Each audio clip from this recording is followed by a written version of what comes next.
சற்று முன் கிடைக்கப்பெற்ற மிக முக்கியமான செய்தி ஒன்று வெளியாகி உள்ளது. அனைத்திந்திய அண்ணா திராவிட முன்னேற்றக் கழகத்தில் ஓபிஎஸ் அவர்கள் மீண்டும் கெத்தாக அவரது படைகளுடன் அதிமுகவின் அலுவலகத்திற்குள் இன்னும் ஓரிரு வாரத்திற்குள் வருவார் என்ற தகவல் கிடைக்கப்பெற்றுள்ளது. நேற்று டெல்லிக்கு எடப்பாடி பழனிசாமியும் KP முனுசாமி, வேலுமணி இவர்கள் சென்றதற்கான காரணம் அங்கு அதிமுகவின் அலுவலகத்தை பார்வையிடுவதற்குத்தான் என்று மக்கள் மத்தியில் நம்ப வைக்கப்பட்டாலும் உண்மையான தகவலை நாம் ஏற்கனவே பார்த்திருந்தோம். அமித்ஷாவுடன் சந்திப்பு. இந்த சந்திப்பு எடப்பாடி பழனிசாமி அவர்கள் விருப்பப்பட்டு நடைபெறவில்லை. KP முனுசாமி, வேலுமணி இன்னும் மிக முக்கியமான மாஜி அமைச்சர்களுடன் இந்த சந்திப்பை எடப்பாடி பழனிசாமி அவர்களுக்கு அழுத்தம் கொடுத்துதான் நடைபெற்று கொண்டிருக்கிறது. இந்த சந்திப்பின் பொறுத்த அளவிற்கு நாம் ஏற்கனவே பதிவு செய்திருந்தோம். கடைசியில் பாஜகவின் உதவி இல்லாமல் எடப்பாடி பழனிசாமி அவர்களால் தனித்து செயல்பட முடியாது.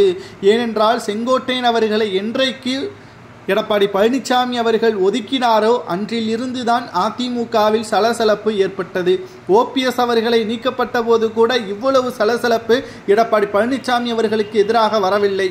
89 மாவட்ட பொறுப்பாளர்களில் செங்கோட்டையன் அவர்களது பெயர் நீக்கப்பட்டதும் கோவை மாவட்டத்தில் செங்கோட்டையன் அவர்களது பதவியை பறிக்கும் விதமாக இரகசிய ஆலோசனை நடத்தியதும் எடப்பாடி பழனிசாமி அவர்கள் செய்த மிகப்பெரிய தவறாக மாறிவிட்டது.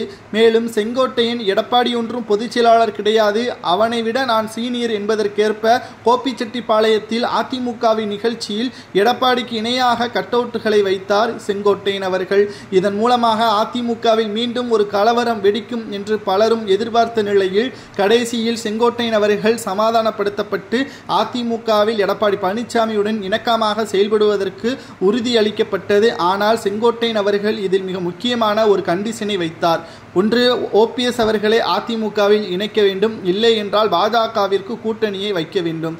இதில் OPSஐ விட பாஜகவிற்கு ஆதரவுகளை கொடுப்பதுதான் சரியாக இருக்கும் என்று செங்கோட்டையன் அவர்களது ஆதரவை கேட்ட மாஜி அமைச்சர்கள் இன்று டெல்லிக்கு சென்றிருக்கிறார்கள்.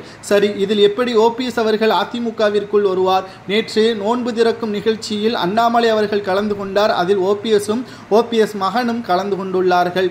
அதன் மூலமாக நாம் ஏற்கனவே பதிவு செய்திருந்தோம், பாஜகவின் திட்டமே அதிமுக ஒருங்கிணைய வேண்டும், அப்போதுதான் வெற்றியடைய முடியும்.